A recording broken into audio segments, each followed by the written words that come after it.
همدیران عزیز سلام علیکم. من امروز 26 آگوست ما ناسوس رو سر می‌تیم، تجهیزات آبکشی رو با کلمه بسم الله الرحمن الرحیم سر دادیم در داخل.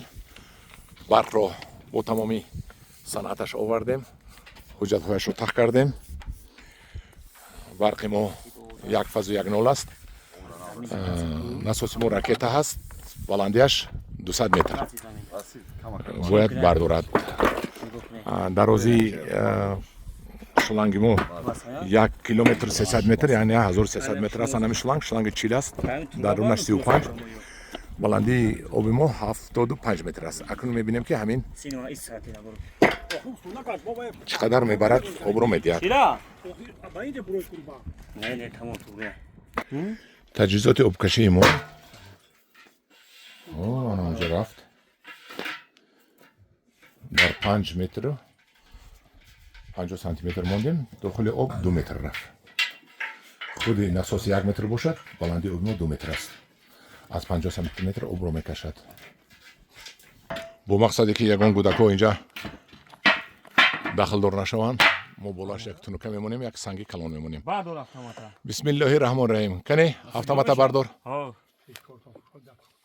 بردار.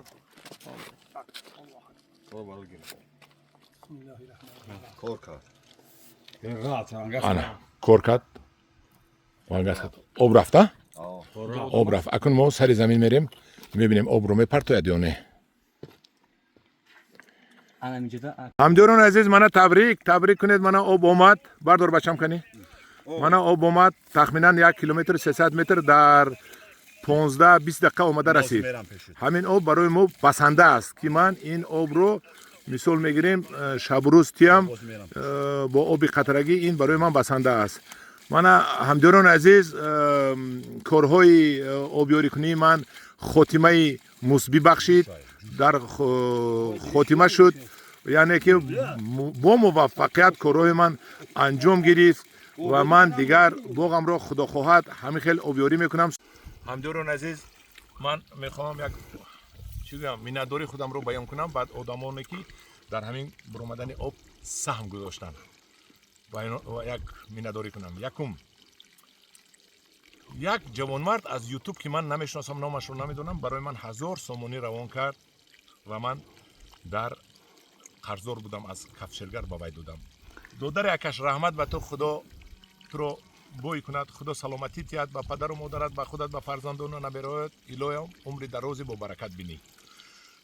دوم همین خبری که میبینید انا همین 1 کیلومتر 5 سال پیش به من همسایم ایشون عبدالقهار تحفه کردگی بود به پول.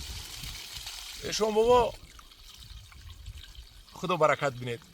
این آبی که میبینید این ثواب البته 50% به شما میرود، 100% به شما میرود. این ثواب یک جهان تشکر به شما ایشون بابا. الهی دورویاتون 3 چند و 4 چند و 10 چند و 100 چند و 1000 چند شود.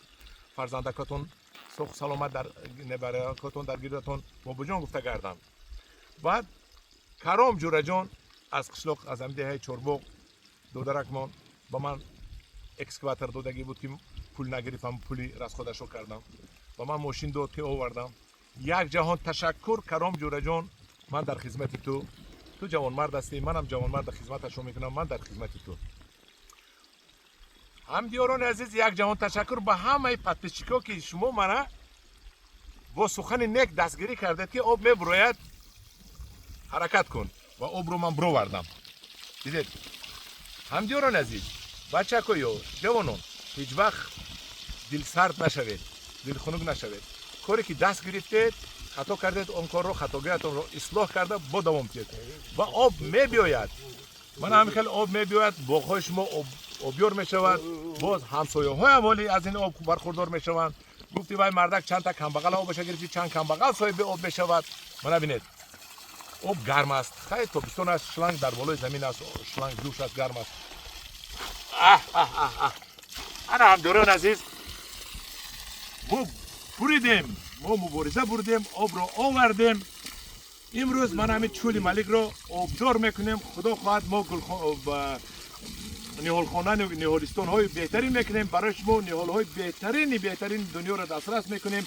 از صفت بکسل، صفت خوب، میوه بامزه، میوه بازارگیر و یک سهم خودم رو من در جامعه در همین سمت کشاورزی البته گروه انگور و باغ میبازد. با دستگیری شما، اگر شما ابونه نباشید ابونه شوید به گروه انگور و باغ من.